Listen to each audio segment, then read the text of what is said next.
Welcome to the Crimeycade.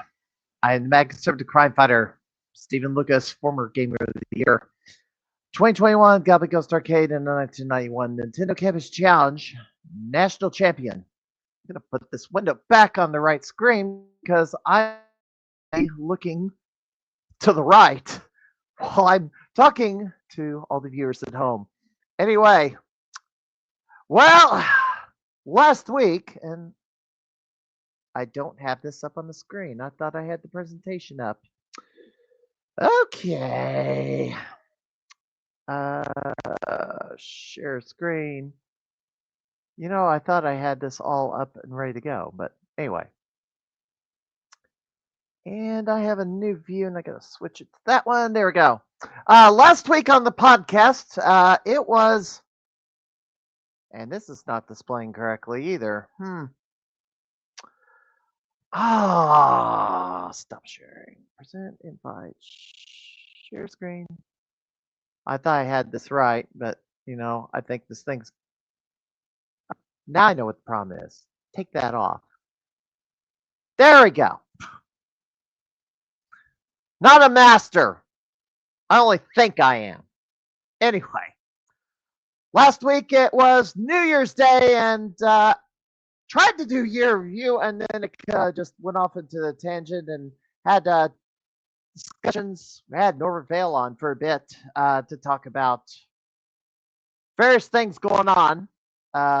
Blade Wars tournament and other kind of nonsense, challenge cards, scores, the best of 7 not happening. And although I kind of have to share a bit of a sad update on that, I had to kind of cut the chatter on the best of 7 for the time being. We'll get to that in a second.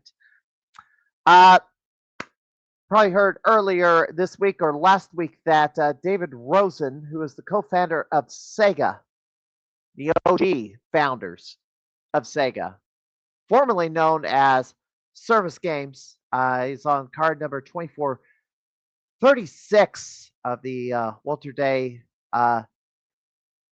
Gamer Trade Collection, has passed away at the age of 95.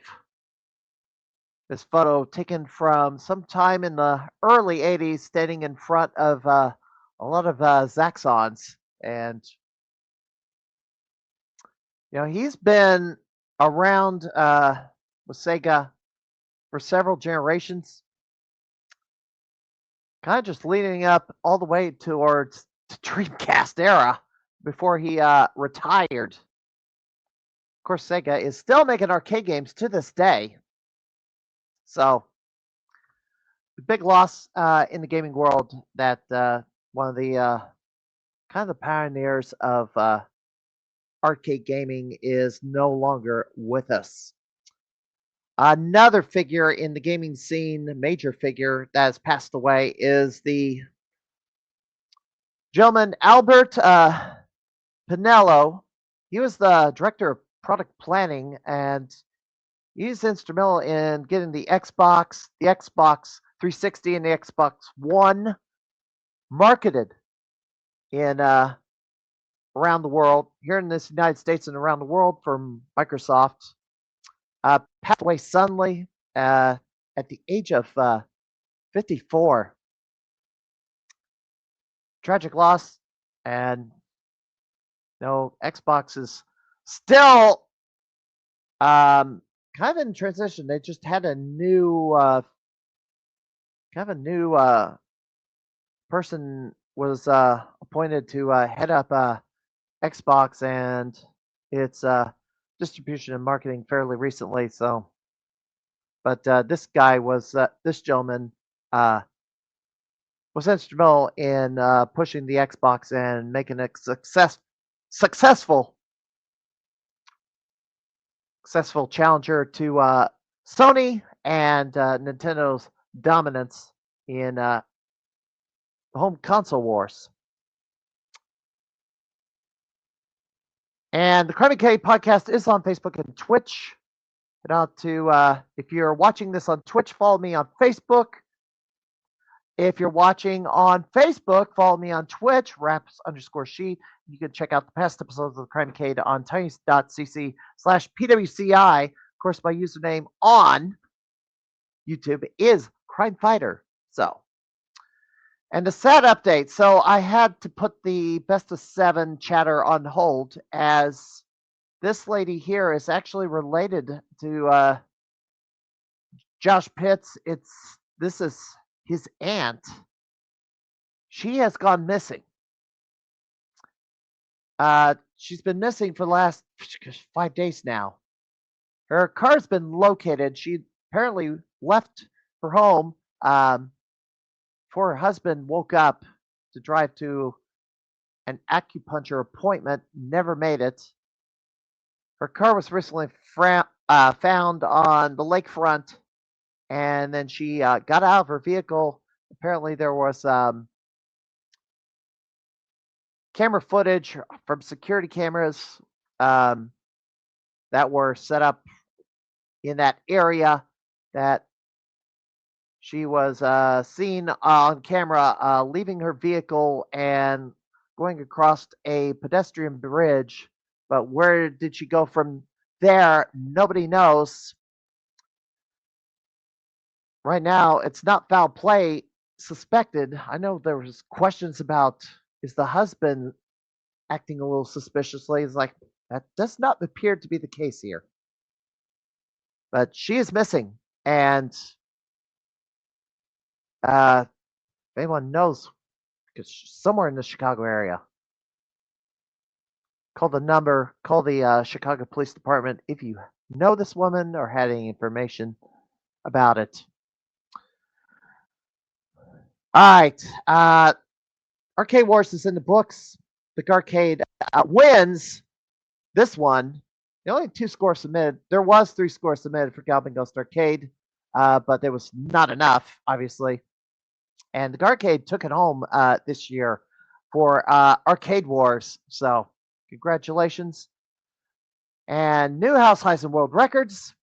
Return of the Invaders. Andrew Wasco is just under 700,000 on that title. I need to get back on it as soon as I return to the Galloping Ghost Arcade. Sean Mackley has crossed 3 million on 1944. Kevin Williamson has taken Matt Fowler's world record and got 740K. Kairos, I think I've already covered this one last time around. No. Kairos is new. Andrew has beaten my score at 339. I'm going to get back on. That's another game I'm going to get back on when I return to Galloping Ghost. Probably Martin Luther King weekend. Oh, that might be next weekend, I believe. Maybe. Yeah, it is. 17th, 18th, 19th. Anyway.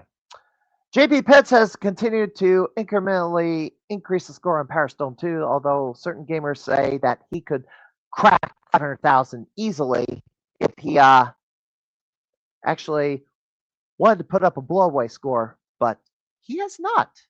So, and the chase for tokens continues. The numbers just keep going up.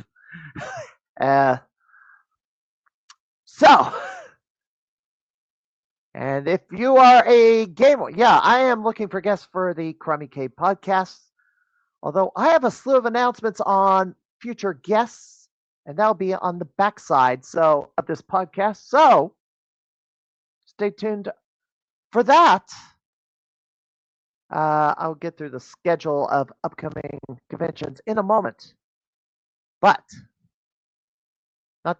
now, there's one more thing before I bring in my guest. I wanted to show off my Christmas tree and had technical problems. So, going to take a quick look at this. Well, I thought I could do this. Let me get this up here. Wow, I can't make this any bigger. Figures. Wanted to make this bigger. Oh, well. My Christmas tree is now completely dominated by gaming ornaments. Some of my ornaments are still on the shelf. My game consoles, including the new Xbox 360, the arcade game replicas. I've actually purchased a miniature tree for the miniature ornaments. Yeah, that's the Tron light cycle is trying to turn on. Sonic the Hedgehog cartridge. There's that Galbing Ghost Christmas ornament in gold. Typically, I leave my Christmas tree up until Martin Luther King weekend and then take it down that Monday or sometime during that week. Yeah, I'm going to depopulate the ornaments off the tree and the lights, but the tree is just going to remain standing in the basement as this just comes apart into 3 pieces. This folds up, but I'm not going to store it in a box anymore. I'm just going to leave it freestanding because, I need room. I got so much crap that I need to get rid of, and it's not been easy to declutter. Certainly, gaming stuff has been cluttering my space as well. We're almost at the end of this, as we're going to pull out for the full view in a second. I don't think I've gotten every Christmas gaming ornament that's out there, but that's a fairly large representation. All right, our guest tonight is well known in the gaming community. He is the star of a documentary. You've probably seen it. Here's the trailer for that documentary. I remember the day Richie shared his vision with me. He said, I think what this area is missing is a arcade, like an actual place where people can come, play video games, have fun, and nothing matters. It's just kind of like it was when we were kids growing up, These games were everything back in the 80s. It's the coolest thing we ever seen. One game turned into another, which turned into another, and then another. And the games had completely taken over the house. At one point, my wife said, you know what, we should share this. His superstar was born. When you come to Richie Knuckles Arcade, it's as if you went into a time portal. An arcade will fall. You don't want to know, Faithy. You don't want to know. A hero will rise. Hundreds of classic arcade gamers flock to Richie Knuckles Arcade this weekend. The King of Arcades video game documentary is in prime position to steal our love and attention. Nothing should ever stop you. Every obstacle is an opportunity. I love when filmmakers go to unexpected places and find stories that grab you and don't let go. Starring Ralph H. Baer. People just have no feeling for how magic all this stuff is. Walter Day. I want you to appreciate that this is not an average situation. Eugene Jarvis. Billy Mitchell. And Richie Knuckles. The King of Arcade. But the most impressive part of this to me is there's an arcade in New Jersey that still has a Q*bert machine. The Richie Knuckles Arcade, one of the biggest arcade phenomena, most likely in the world.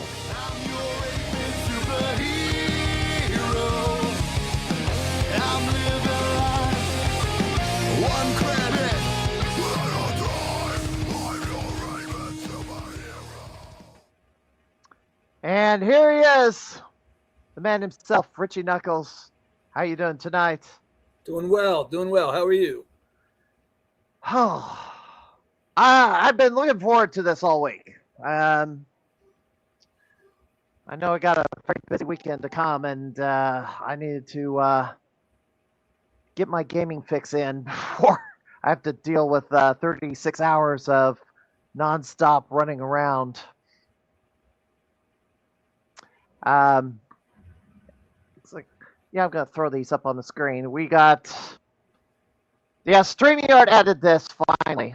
Online comments where I don't have to just post it, do this every time somebody comments. So anyway, well, let's just get started.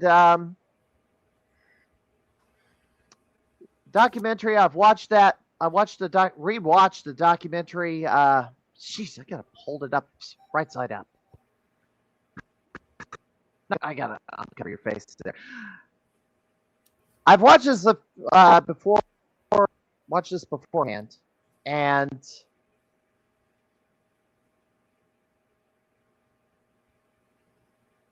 Are you frozen?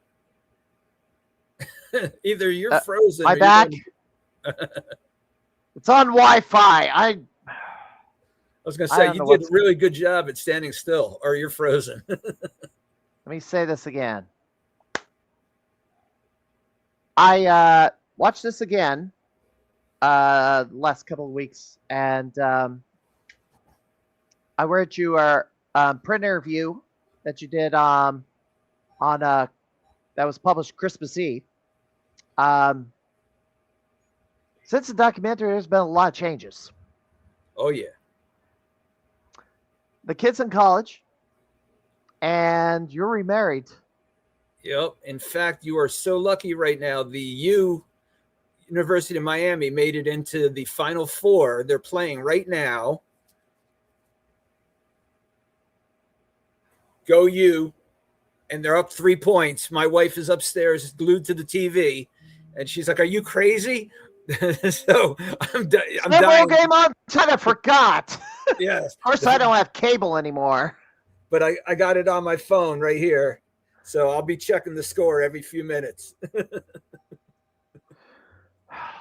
Well, kind of give us the aftermath of the documentary. I mean, I mentioned the remarriage and Faithy in college. Yeah, Faithy is our freshman year in the University of Miami. She's doing great. She got all A's except one B plus, and the B plus was in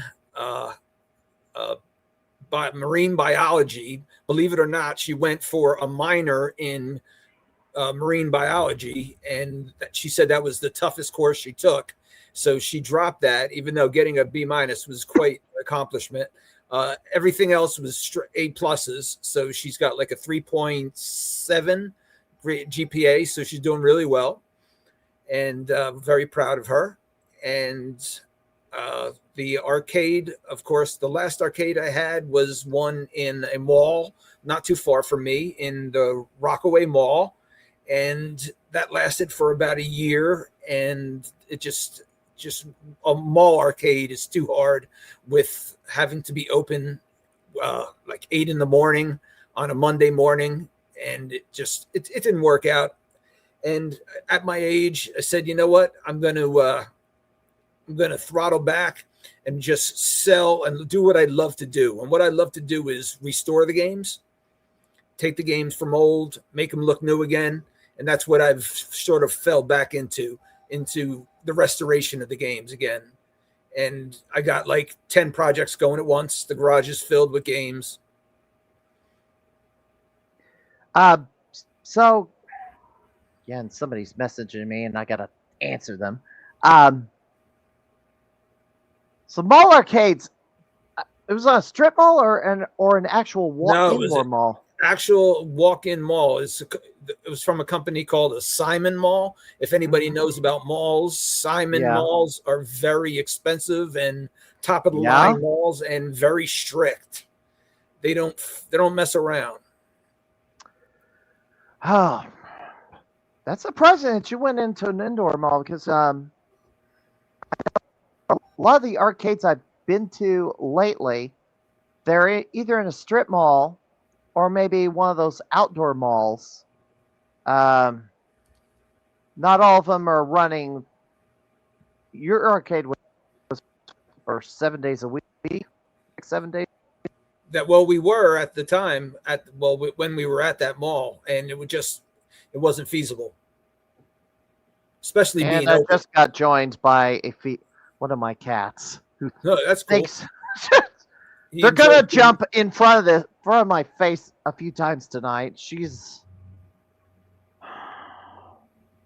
elderly. She's 18 years old, and I have to give her hyperthyroid medicine twice a day now. But she left, thank goodness. We got to go into her tail. Yeah. So, what does the daughter of a famous arcader study in college? Is she is going for going. technical? She is going to be a psychiatrist. Really? Yeah. And now instead of a marine biologist as a second, she's taking business courses. Interesting. All right. So let's go back to the very beginning for all the documentaries and all the craziness started. You started gaming, gosh, what year? Oh, when I was when my mother and father bought me a 2600. So whatever, I guess when I was like 8, I guess you would say. So what was the hook? I think I first saw a Space Invaders machine at a bowling alley and got hooked. Monaco GP at a bowling alley, Battle Zone, and got hooked. So I wanted to play those games at home. So got the 2600, played Space Invaders till I went cross-eyed. Just never looked back. I just happened to be pretty good at these games. You know, some people are really good just naturally, and I still I hadn't played a game of Gorf. I don't know, a real game of Gorf in over 5 years, other than just messing around on, say, a cocktail in a barcade that had a messed up joystick. But I just brought my Gorf home. As you can see, I just put it right there. And on my first try, I got all the way up to the last round. What is it? Space Avenger. So, which was, I think, the 45th wave I got up to on my first try. So that was fun. And, just naturally still good at these games. Played Phoenix for the first time in a while and got close to 500,000. You still have the world record on Phoenix. Yeah, still got the record on Phoenix. Still got the record on a few games. Space Fury. I don't check often, but I think I still got the record on a few others. Monaco GP is pretty much a max out. Yeah. $9.99 or $99.99, and it doesn't go higher than that unless you hack the board or something. You also have the record on a game called Hunchback. Yes, Hunchback. I'm not familiar with that one. I know Calvin Ghost does not have it on the floor. It is fun. It's it's a lot like Pitfall. I should have got that ready to go, but you have gotten a score on this one recently. I gotta reshare the browser window that I have up. Here we go. This is you have a Space Laser was your most recent game you took the score on. Yeah, I actually flipped it over. Well, this was at an event. This was live at an event in Australia, and they called it the Space Laser off, of course, with making fun of me with the Kong off and all that. And I had the highest score, and I turned it over. And during the competition, I think I got 98,000. What was my final score? I don't even remember. But when I got home in front of George Lutz and about 2 other people, I was able to turn it over. First time I ever did that. I got something like, what is it, like 103,000? Yeah, you had to score 100K to roll it because it's 5 digits. Yeah. But first time I ever did it, and George and I went back and forth. He was up to about 80,000, I think, at the time, and I just had a breakout game. And George Lutz was furious with me when I broke it. He was so mad that I did it first. Well, all he has to do is just roll the score twice, and he'd be the first one to do that. He was just mad that I did it first. I don't think I've ever played this game. It certainly is running on Space Invaders hardware because it's got all the Space Invaders sound effects. Yep. I don't think I ever seen this in the wild. Yep, I have an original board set for it. All right. And on the original board set, you can control the guy on the top. You see the blue guy? Yeah. The blue guy, if you play 2-player on the cocktail version, you can control him if you play 2-player. So you can play head-to-head. Right. Not just on the computer. On the Braze kits, where you can play this game easily on the Braze software, it's an add-on in the Space Invaders Braze kit. You cannot play a 2-player game on that one. But if you have a dedicated original board, you can play a 2-player, not only against the computer. Few people are asking, do you have the record on Pleiades? I think that score was beat because That was beat by quite a bit by somebody in Europe or somebody in the Netherlands or somewhere.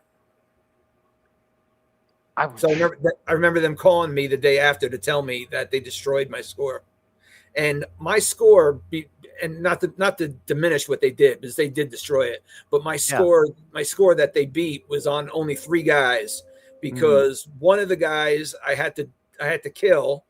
If you go back and watch the video, that score was done on video. If you watch one guy I had to kill because Faith was yelling to me just like, Dad, I need you, Dad, I need you. So I had to walk away, and one guy was killed. And then again, the second guy I had to kill off because she needed me a second time. So my record was done only on 3 guys, but still they beat me by so much. It didn't matter. Could have been the Czech Republic, the arcade hurry. Yeah, it was somewhere far away. Someone else is asking, do you have the world record for pole position? No, I did have second or third place at one time, way back when. But hey, there's Ben Falls. Yes, so, the current gamer of the year at Galvin Ghost. Oh, that's awesome. I play a good game of 720 as well. That's true. Thank you, Ben. Hide this for a second. Stop. There we go. Plus I gotta take this off again. There we go. I'm not the best working. I'm the one-man operation here. Anyway, so beginning of the documentary, you mentioned that you had some sort of health scare, and it ended up being a catalyst for, I guess, going full throttle into the arcade industry. It made me. I was already into the industry. I was doing it on the side, but it made me quit my job.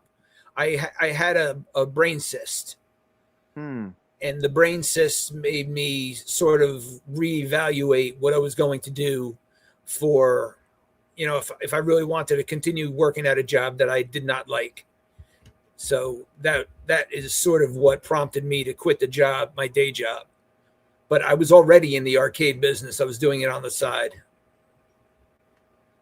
Okay. And the cyst never really came to anything. It just basically it's just there. It's there, but I still get massive migraines. And still to this day, like the day before yesterday, I couldn't even get out of bed. I get horrific migraines, and there's still nothing they can do about it. Well, at least it's not cancerous. That's the positive. Yes, that is the positive. Space Invader, you got Atari 2600, so you could play Space Invaders. What was the first I believe you said Space Invaders was the first game you touched in the arcade, which happens to mirror my story too. Yes. It was either Monaco GP or Space Invaders, one of the two. Okay. Gosh, and I wrote a bunch of stuff, and now I can't even figure out where I'm going to go with it. So you had a number of arcade world records. Did Faith take any? She was really into Nibbler at one time. Of course, she couldn't come close to the world record, but she was getting close to 1 million. She was up there playing that. When she was little, of course, she was playing Leprechaun a lot, and the world record is she came close to the world record on Leprechaun, but the only game that I could say that she had a chance to get the world record on would be that game Doodle Jump, that is by Eugene Jarvis's company, Ice.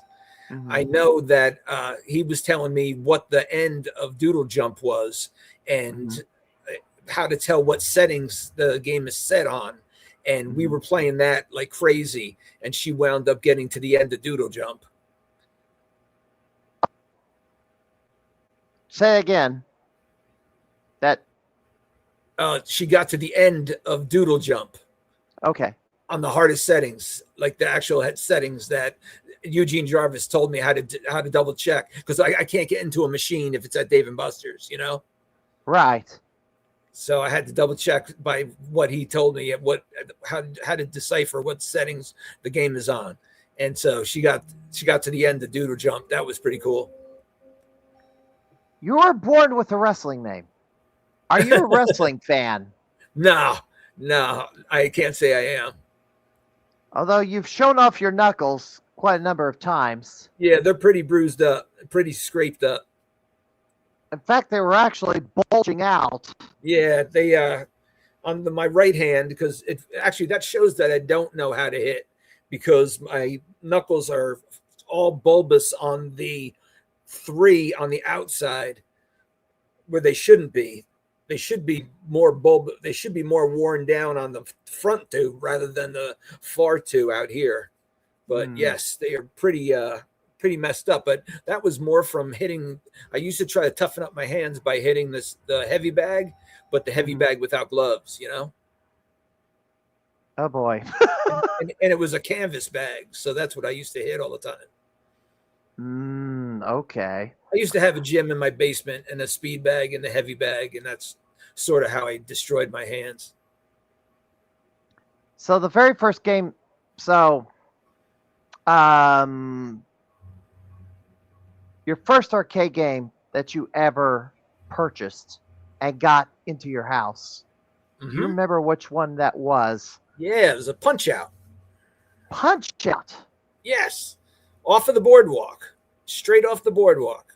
And when I was on my way to the boardwalk, I had no idea I was going to be coming home with a Punch-Out. So how did you acquire it? It was there, and it had a sign on it, said it was broken. And I just asked the guy, who do I talk to about buying this? And the guy said, you know what? The guy that's in charge, he probably would want to get rid of it.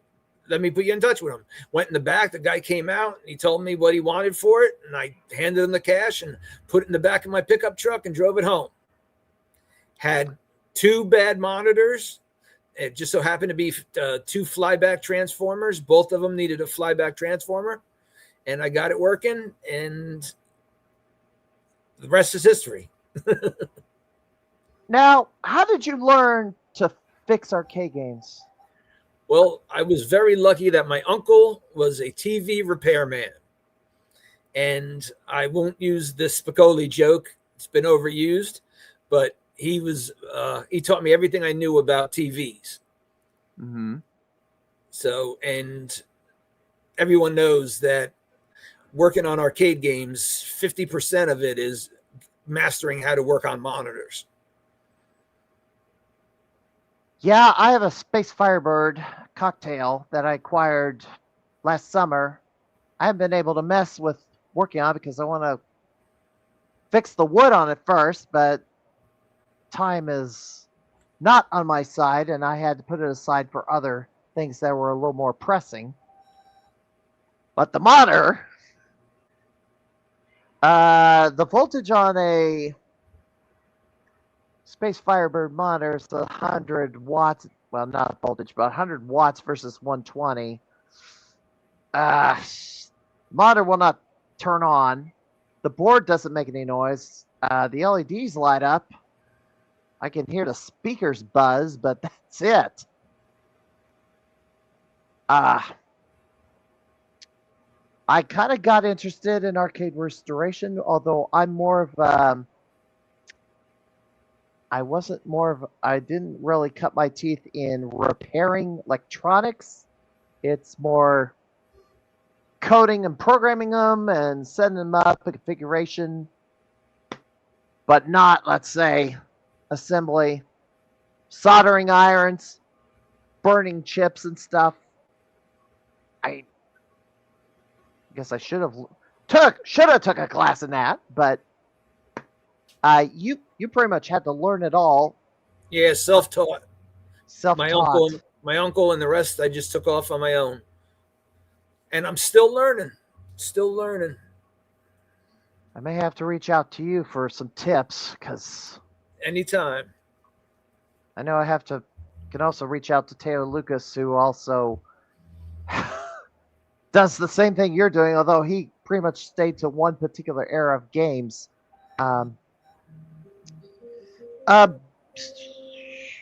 So what are the most obscure games in your collection or that you ever or had previously?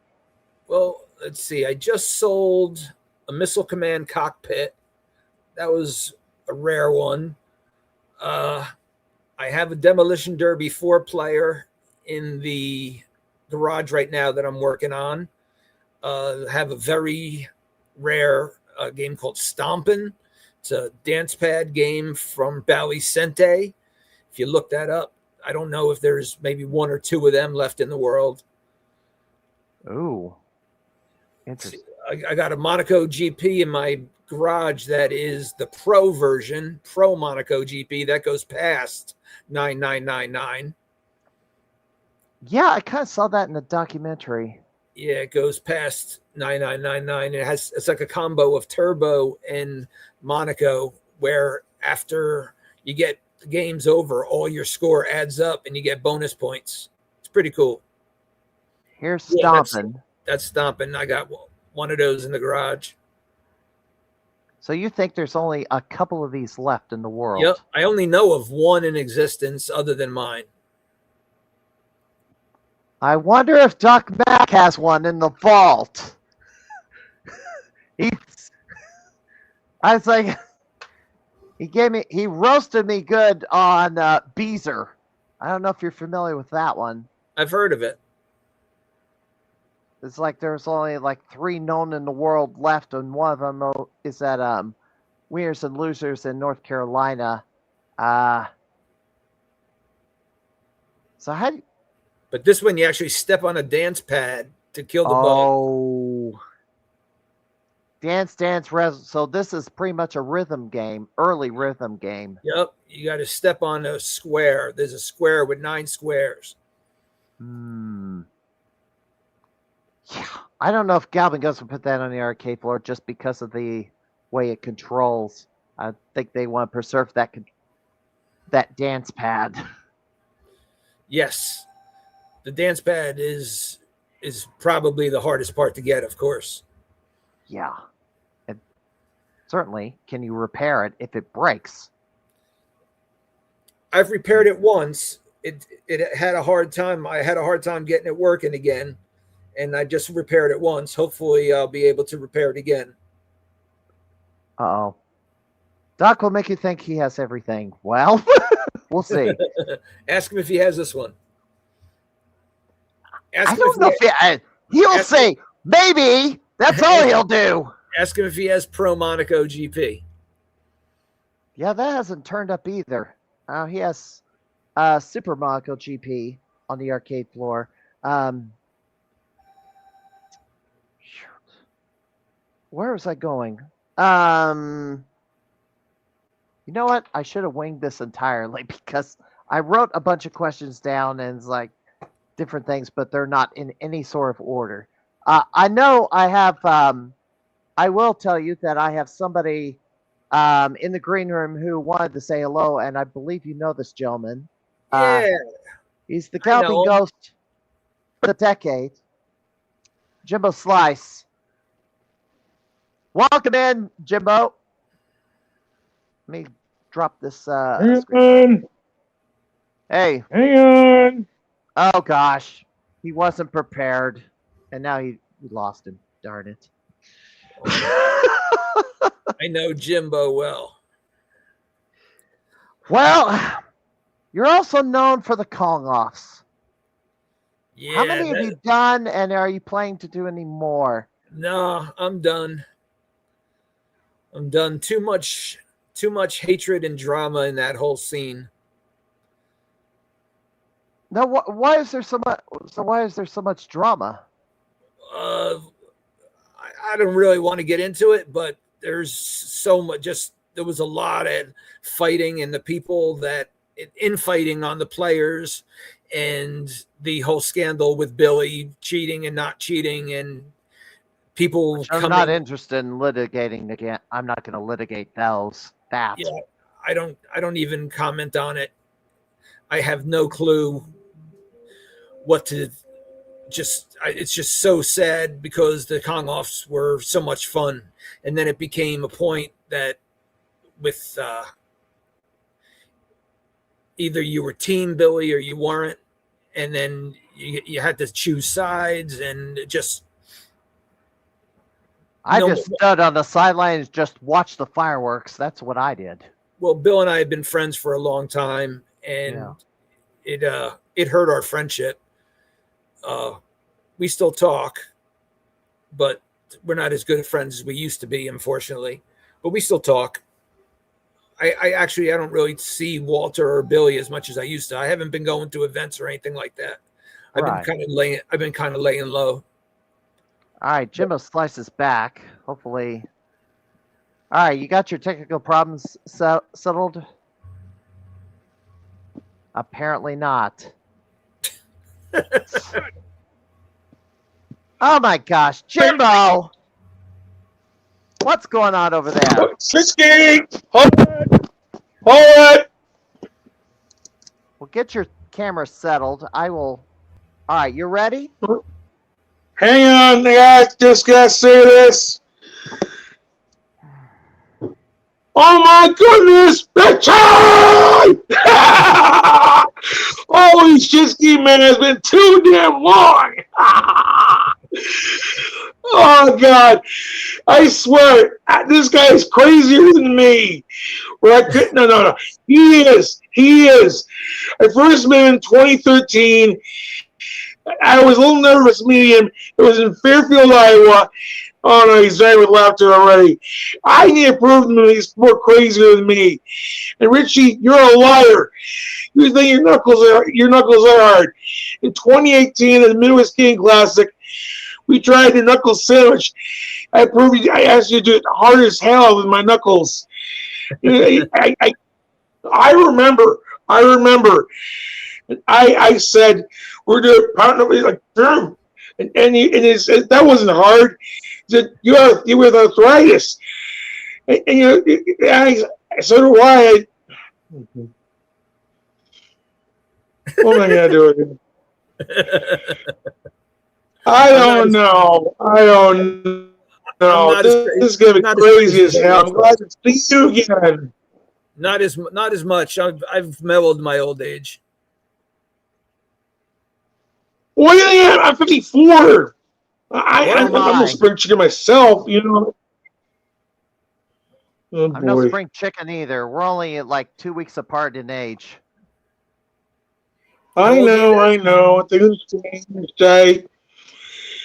How old are you guys? Yeah, Richie was not around when I changed when Lifetime Athletic actually, due to popular demand, everybody started calling Jimbo Slice, since now Richie wasn't around when I got Game of the Decade, and when I'm at 50th birthday party when Walter Day, and shockingly, Billy Mitchell showed up, and my God, he acknowledged me as Game of the Decade that day.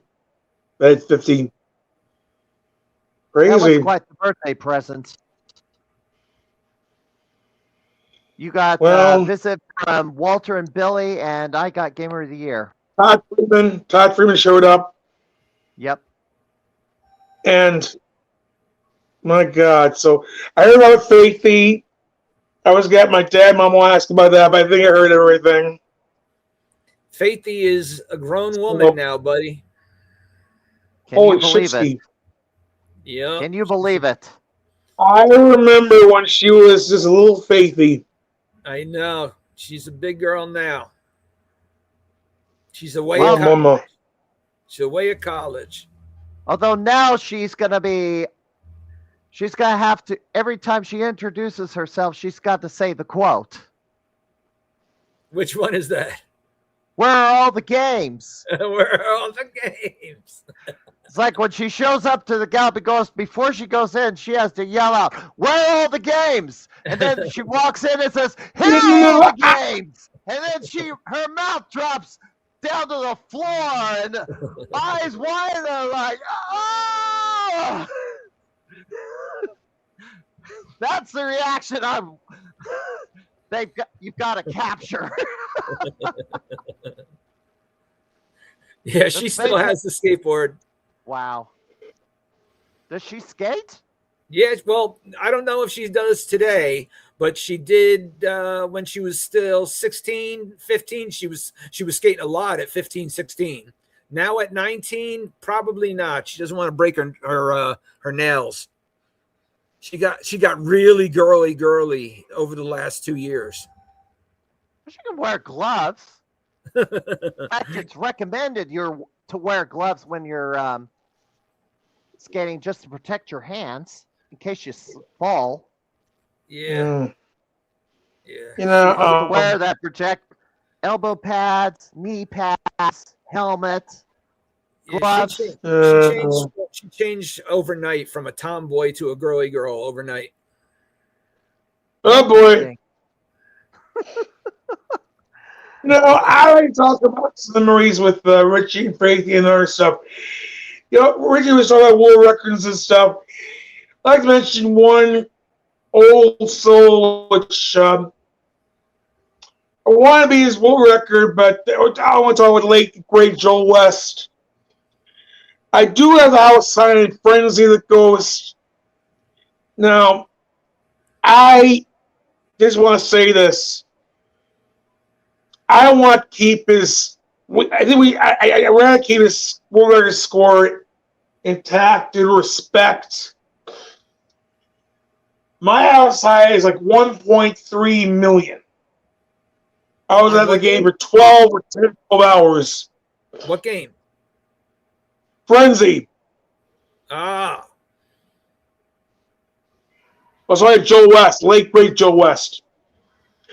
Last time I saw him was at man, it was in 2016.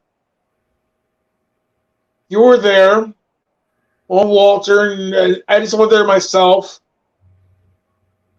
And I remember that day. I took a video, and it was near Rosemont. I forgot where the place where it was, and I had the video of it. One of my coworkers suggested we go to Polecats, and he said, we never go to strip club places.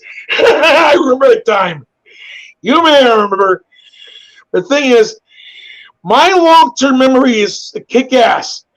My short-term sucks. I don't know why. I just have a very good long-term memory about this stuff. My short-term sucks. Getting old. I just remember these memories. I just do. You're just getting old. And he's wanting to retire from the gaming scene too.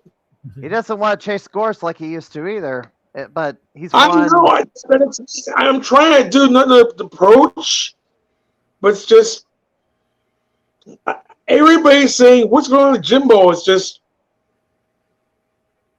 well, it's just, you know, I wanted to try and do something with Lifetime and the Ghost, but looks like it might not happen. Maybe when I turn 60, that won't be for a few years. Make it happen at 55. No! NOE. The milestones are important. That is events of the zero. your gaming legacy is secured. You are the only six-pack at Galloping Ghost. There probably won't be another one because, I understand you mean well, but I know you mean well, but I mean I don't know. And you know something?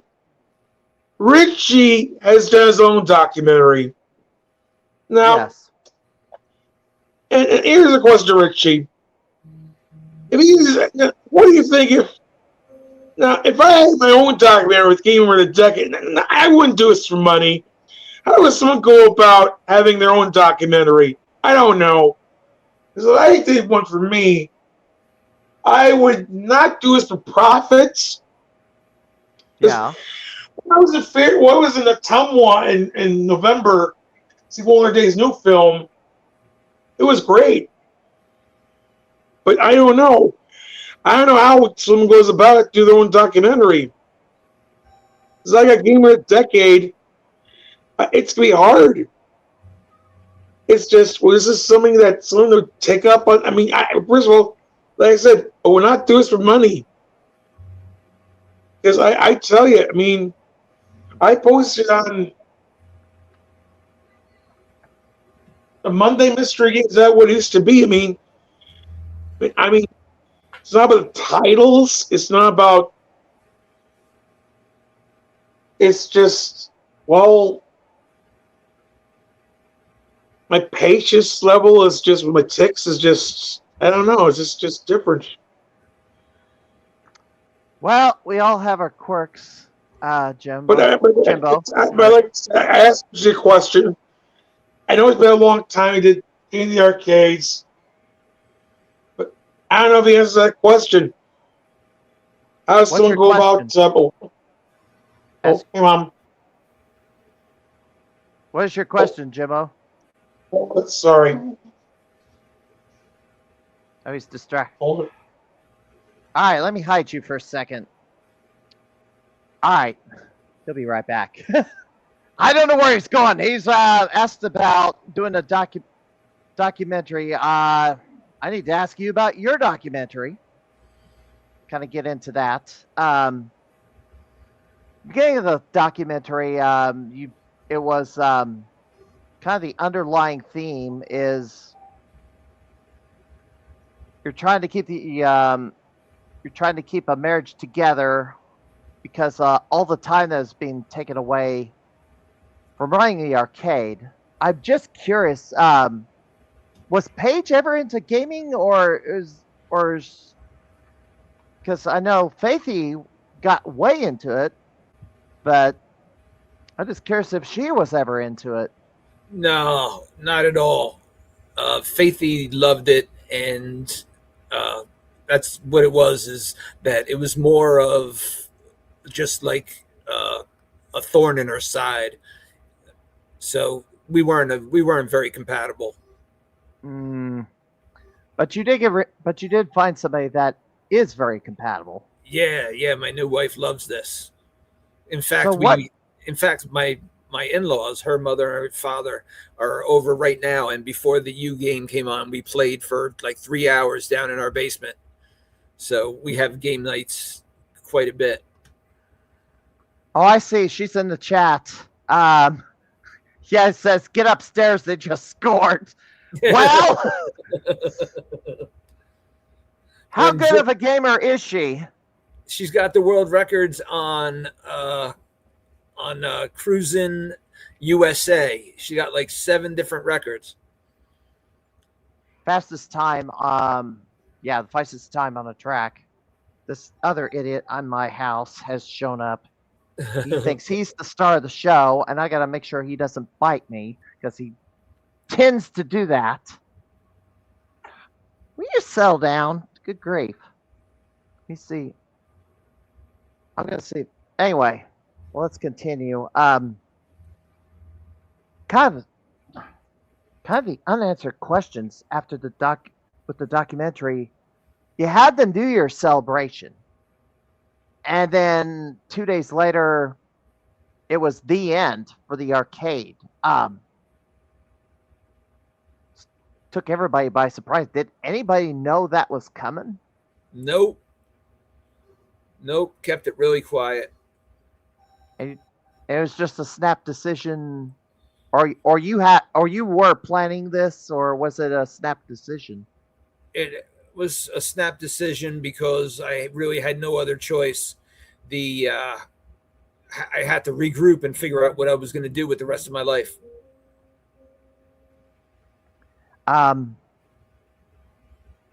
So yeah, the patrons weren't warned about it. Shoot. Well, and then after that, so let's talk about. You have a band too, Knuckles Sandwich. Yeah, the band was one of the best memories of my life. I miss it. We had a lot of fun. It was my brother and I, and we wrote a lot of songs I'm proud of.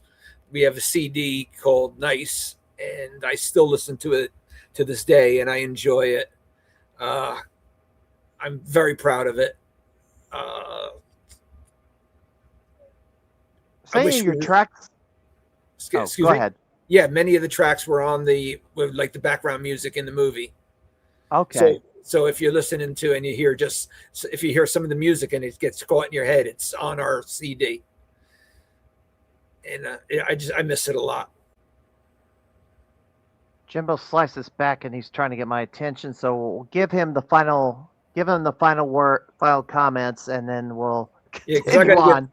I got to get if he's gonna just sit there and ramble, I got to get back upstairs before I get. Yeah, I know. He tends to do that. So, Jimbo Slice, keep it short and concise, because I want to keep going with my guest here. This is one time. All right, Jimbo, go. Yeah, I apologize for the in my room. My mom wanted to keep quiet. I can't even hear you now. What? I can't even hear you. Hang on. Oh, good grief. Good grief. I ain't gonna let him go for the night. This is for my friend Rich Booth. From New York to California, this song is an American song. That was for Rich Booth. Is any of your tracks online besides the cover of Pac-Man Fever? Yeah, there's quite a bit. There's American Song is on video for American Song is on YouTube. There's Show Me the Rock and Roll is on YouTube. A few more. If you just type in Knuckles Sandwich and those two songs, you'll find it. All right.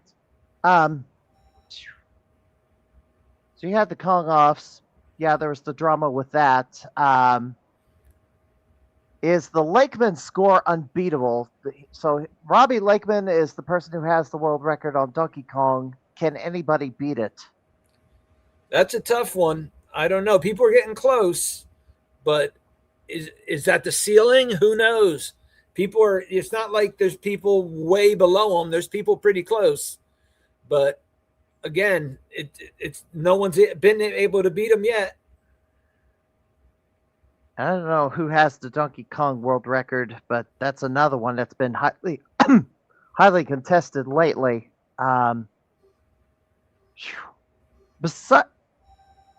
So documentary, you're in some other films, correct? Yeah, quite a few actually. Nibbler, Man vs. Snake. I did a real lot with that one. A Video Craze, the Space Invaders documentary. Those three. There was another one called Girls Game, I think it was called, or No Princess in a Castle, something like that. Off the top of my head, those four. And for a brief second, I'm in Walter Day's new that they had footage from the Kong off. So I'm in that new Walter Day's movie with the love songs. Arcades and love songs, yes. Yeah. And interestingly enough, I saw Walter playing guitar in this documentary. Yeah. And he was singing. And Yeah. it's like prelude to him recording an album. Maybe that kind of took me by surprise to even see that in there. Yeah. So there's some other documentary that caught my eye. It's 20 minutes long. It's called Outrunners. Or at least it says you're credited for that. Yeah, I acted in it and I helped direct it. Yeah. What was I couldn't find that online. Is that it was like a student film. A student film, okay. And I assume they were competing on Outrun or Outrunners. Yeah, Outrunners. It was the sit down racer. Tell me. Yeah, it was great. It was actually, I thought they did a great job on it. Tell me about that one a little bit more. What was your role in it? And everybody's cheering upstairs. They must have scored.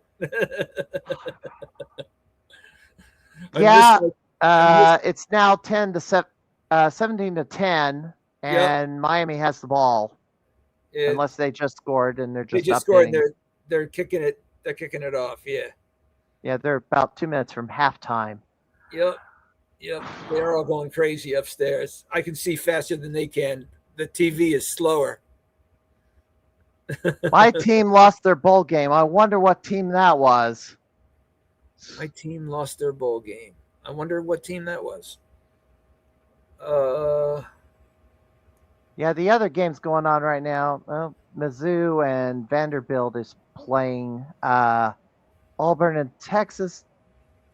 Oh, that's basketball. Silly me. There's only one bowl game going on. Oh, U of M. Faithy's not at the game because it's in Dallas. It's at the stadium in Dallas, and Faithy's back in Miami. There has been a lot of chatter about this year's bowl games. Everyone's throwing a fit about Alabama getting in the playoffs and not Notre Dame. Yeah, and also at first they were complaining that the U got in instead of Notre Dame. Yes, although Miami looks like they deserve to be in there. They won their first game. Ole Miss pulled off an upset up against a higher seed. I don't know this. So you think Miami's going to go all the way? You think it can beat Indiana? Hell yeah. That's my neighboring state here. Hell yeah. That's why I got my baseball jersey on. All right. Go you. Go you. There's a couple other things I've written on my sheet. So you also had... So there had to be an on kind of the spur of the moment arcade rescue. A collection got auctioned off a few years ago. Oh yeah, out in California banning. Yeah, the banning auction. That was crazy. You had 100 games over there. I had a trailer load, so I had more like 50. And how that went down was I was supposed to go out there and join forces with John Weeks. He's the guy that owned most of the games were his. And I was supposed to go out there and run the museum and help him out and combine forces and, bring all my collection out there and be, just the guy out at banning. And something happened that he had to sell. So COVID. You got me. I've heard many stories. What the truth is, I don't know. and I had to go out there and get my games. So a friend of mine helped me, and we got a truck, big tractor trailer, went out there and got all the games back and shipped them back. And at the time, I was still going to do a Kong off because there was about 7 of my Donkey Kongs out there, and I think I got 5 of them back, and got a whole trailer load of the games and brought them back home. So I did get most of my games back, but there's a lot. I lost a lot of the games. I didn't get them all. Well, you got the important ones of the collection, not the real common ones. Yeah. I got most of what I needed. I did look through some of that collection because it was posted online. It's a brain teaser how the prices were so high. I didn't even look at the prices. I was like looking at all these arcade cabinets I'd never seen before that was in the collection. Yeah, but the prices were so high. Everything went so high. I don't understand how things went so high. Well, so people were bidding the prices up, right? Yeah.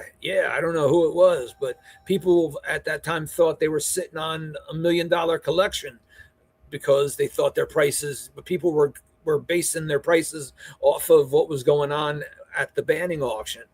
That was crazy. I know some of the games in that. I mean, how many of those? They're really the 70s titles with working modders and stuff. It's like, how many of those are left in the world? Yeah, he had a great collection. It's unfortunate he had to sell it off because it's like if it was a regularly opened arcade, it would have been the largest in the country or the world. 1,100. Doc Mack is trying to get to that 1,100 mark. He's only less than 30 away. However, space is an issue. That's what I'm wondering is what is he doing? Buying the whole block? Well,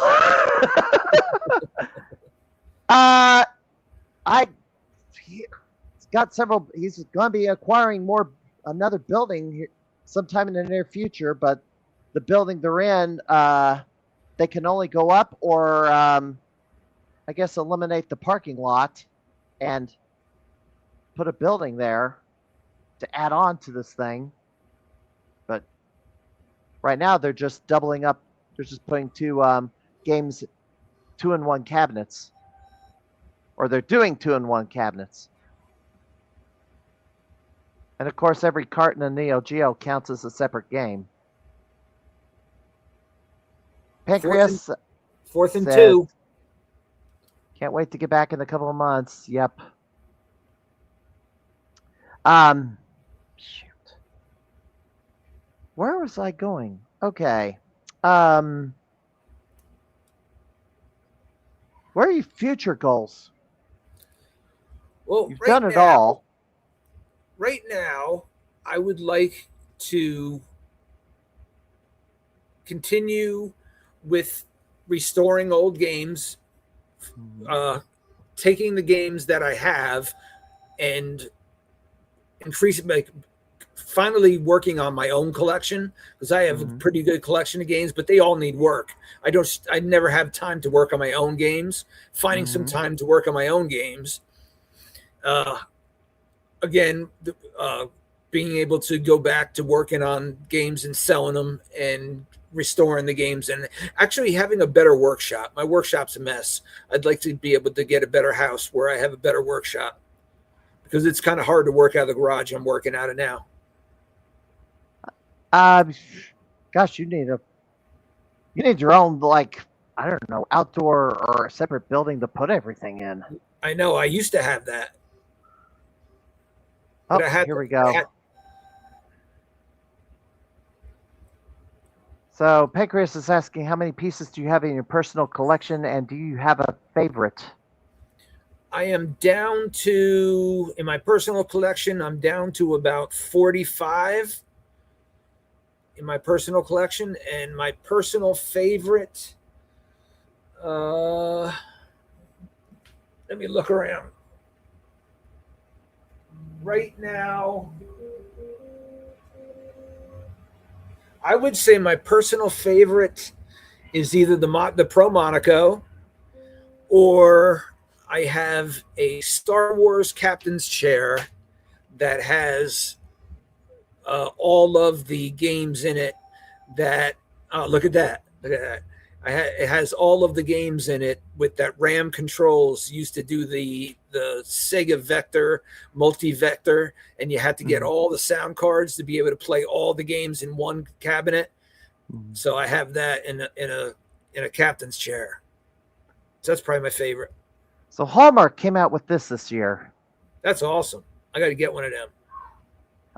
Good luck. You're gonna have to order it because this sold out. This was a display item. I was lucky you didn't get this one. That's beautiful. And it does make noise. Oops. That's cool. Yeah, that seems to be very sought after. Let me go full screen on you because I want to see what's in that background. So I see the Space Invaders.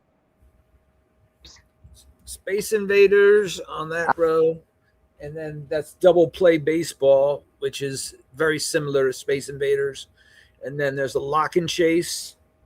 I was trying for the world record on Lock and Chase. I'm getting pretty close. I believe Jim Patzer has the house high at Galloping Ghost. I see some pinballs to the What's the house left. high? What's the house high at Galloping Ghost on Lock and Chase? Because I'm at 96,000 now. I don't know if they've cracked 100K on this. It is sitting at 75,800. Yeah, that's on default. Yeah. Best settings is 89,580 by PSP. Yeah, I do on default. I got 96 on default. Yeah, that's gonna be tough to get 100,000, but nobody's gotten 100K yet. And he says, you have my favorite pair in Star Trek: The Next Generation. Yeah, it's on that side over there. And another favorite of mine is the Cheyenne over there. I like that one a lot too. I think that is a rapid fire or yeah, it's a rapid fire. Yep, Galloping Ghost has that one. That's quite the shooter with pinballs. Yeah, not an easy game to play. If Although you notice, I've kind of gotten decent on it. What did I do to the rapid fire that no one else has done? I don't know. I took the joysticks off and put Satan's Hollow joysticks on it. Oh, I remember what joysticks were on it, but they're black. Yeah. They're black, but I put red Satan's Hollow joysticks on it. That actually makes it better. I like it too.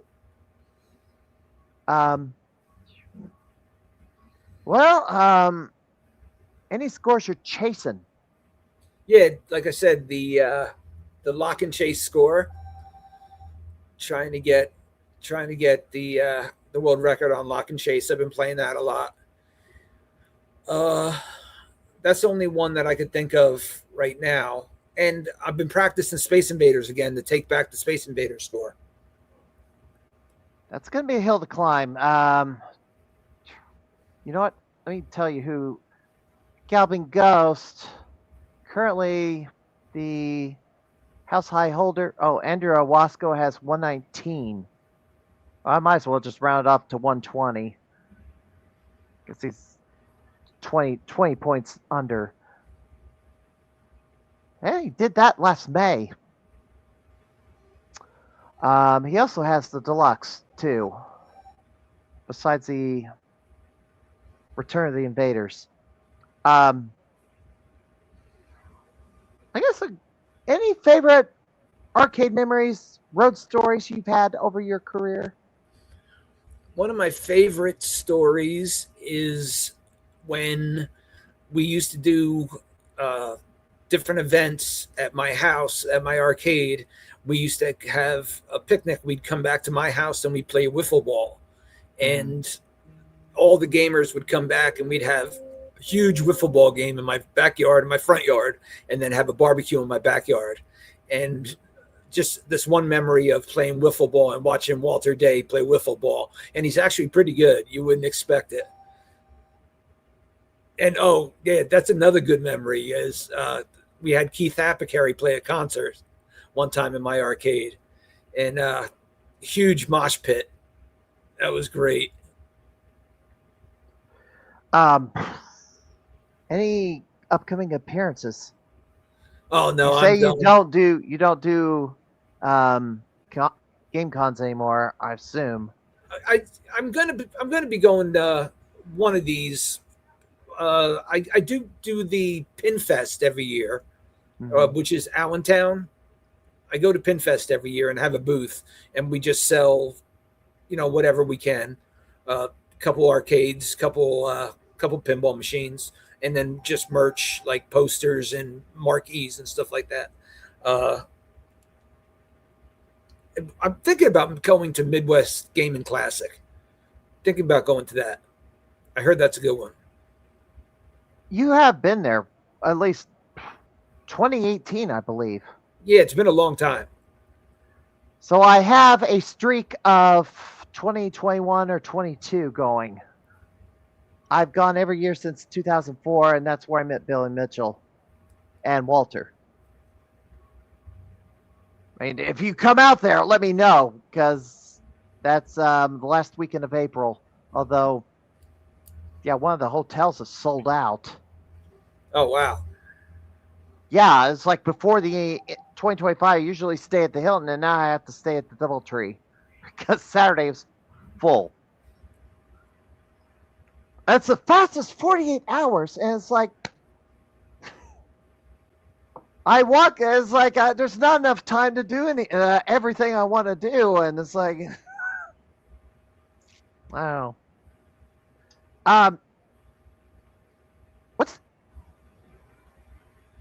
Well, I hope you come to Midwest Gaming Classic. Let's see. Is there anything? I don't want to keep you all night. I certainly want to let you get back upstairs to watch the second half of the game. Right now, it's almost at the half. It's still 17-10. Anybody watching, go ahead and fire your final questions if you have anything. Yeah, my wife's getting angry, I'm sure. Well, maybe the new Mrs. Knuckles can pop on the pod in the future. Maybe we learn about her gaming story. Yeah, she's really good. How did you meet her? I'll ask that one. I met her through the band years ago, and we just our paths crossed again. And the weirdest way is she needed to buy a Galaga for a friend of hers, and she called me and wanted to see if I was selling a Galaga, and our paths crossed again. What is I should have asked this much earlier. What is your holy grail? Turkey shoot. Turkey shoot. Yes. I'm real familiar with that one. I have the House Hyatt Galloping Ghost, although I have not been able to. Yes. Shocking. Nobody's gone after it though, which is fortunate because I had one and I sold it. I had another one and I sold it again, and I'm killing myself. I wish I never sold it. Maybe you'll come across another. Yeah, maybe. I'd like to get one back.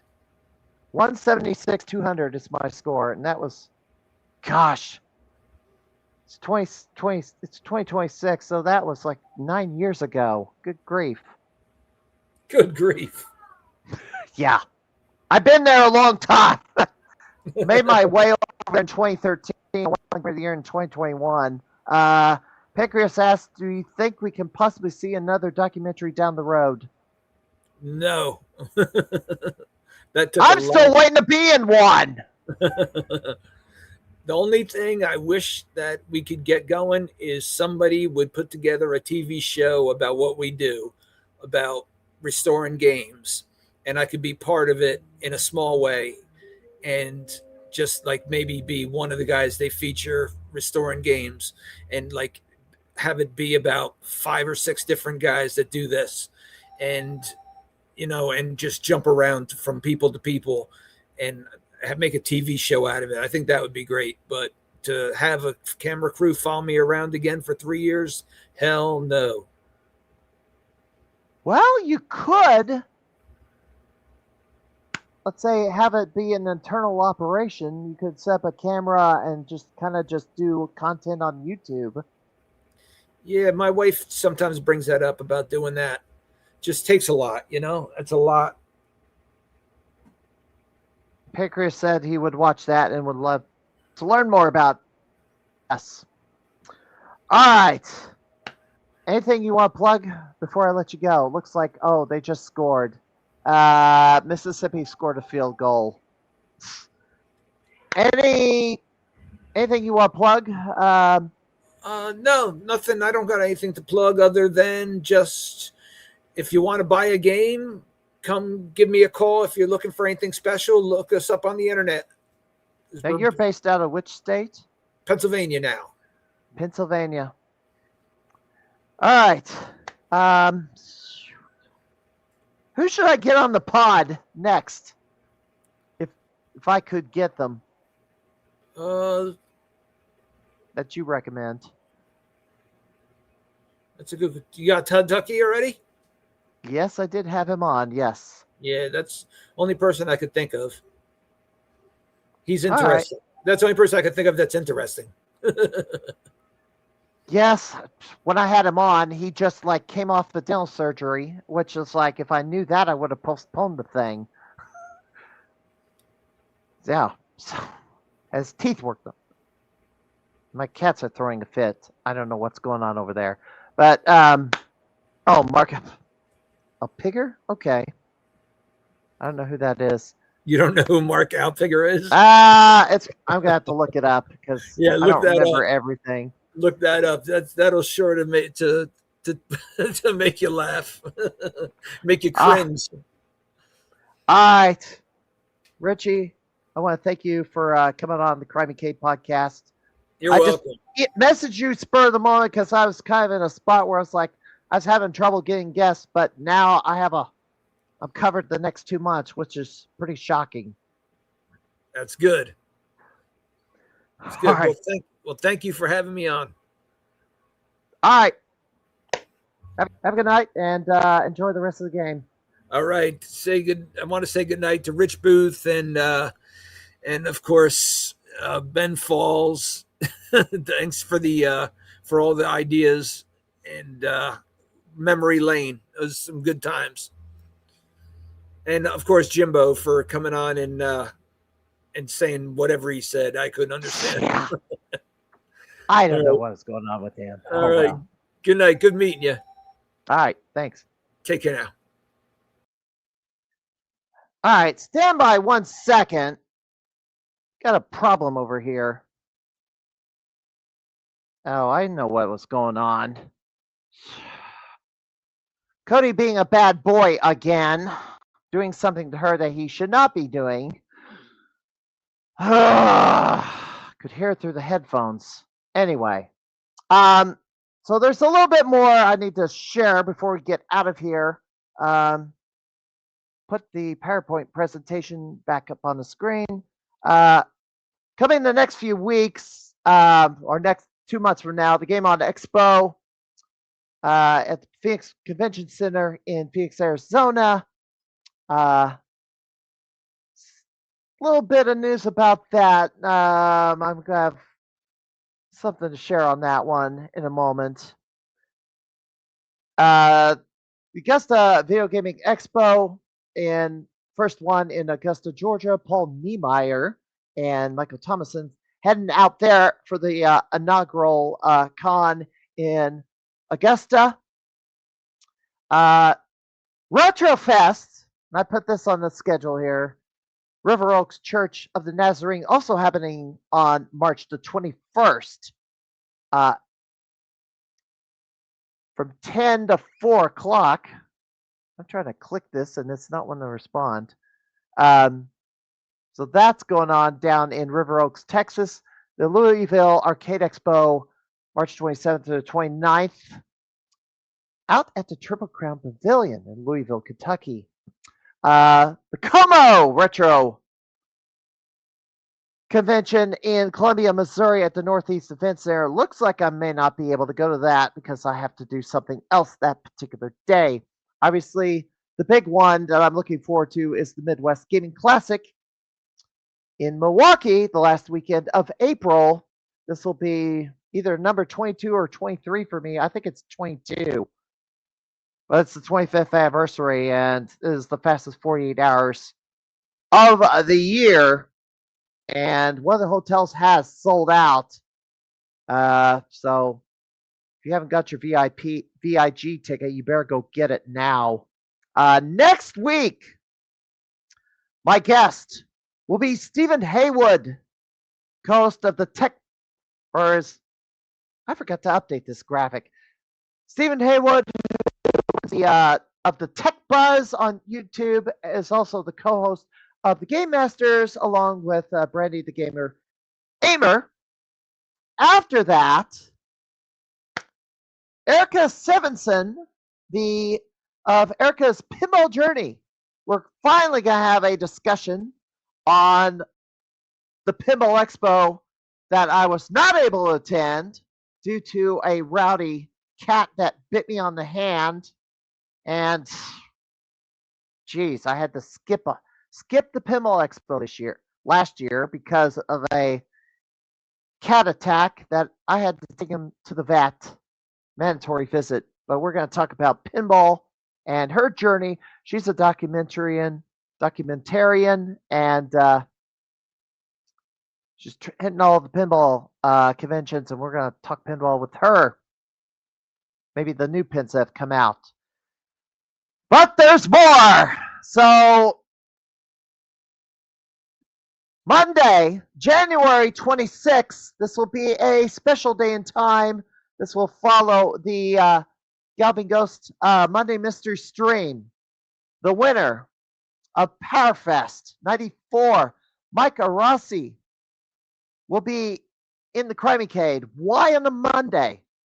Well, he's going to be on a month-long trip starting in mid-February, and he will be hosting the Retro Gaming Championship at the Game On Expo in Phoenix, Arizona in March. So, because he's taking off in mid-February, I figured that I'll just do a second pod the last week of January, right after the Monday Mystery Stream, and talk about Powerfest, because the person who knocked me out of Powerfest ended up facing Mike one-on-one for the title. So, gaming memories, and plus he came after me as the World Nintendo Champion, as I had the 91 Campus Challenge. There was no 92 champion. But after that, last pod of the month, Craig Bass, the Year of Phoenix filmmaker. We're going to get an update on Ghost Lord and the Quest for Dark Presence on Thursday, January the 29th. And this may be the very first gaming documentary that I'm featured in. And so we'll see where that's at. We've been waiting for this. It's supposed to be completed 2024, summer 2024, but Dark Presence still has not released yet, and they're still working on the game. I don't know how much there is. I guess they're just fine-tuning it and stuff. Hopefully Dark Presence gets released this year, because, gosh, it's been a long saga. And I want to see this documentary. They got to shoot the ending. One more. The GameCon Roundtable, as I mentioned, RetroFest on March 21st. Miguel Ventura, who is the organizer of RetroFest, that con has been going for about 12 years. I will also have, so this is a reschedule, David Bryant will be on February the 5th. He was originally supposed to be on the pod, on the last pod of the year, last year, but had to take off, emergency takeoff. Also, the St. Joseph Con, there's another con in Missouri. Scobie Colt will be joining us. This will be the second year for the St. Joseph RetroCon. And that will do it for the Crimeycade podcast. So I will be raiding a channel. I knew says I'm gonna see who I'm gonna raid, but let me remove this. Got a new ending montage, but until next week, hope to see you around the arcade soon, and have a good night, everybody, and stay tuned for the raid. Got this new montage, and kind of inspired by another Twitch streamer. So who am I gonna raid? I gotta get the screen up.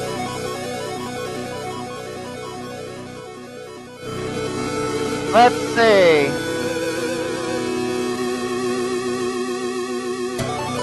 Alright. Oh, I'm gonna give the raid to this person. DJ Belinda. I've been watching her streams a lot, or listening to her. She plays Pentatronic and big time Pokemon player, so we're gonna give the raid to her, and I will see you next week, and have a good night, everybody.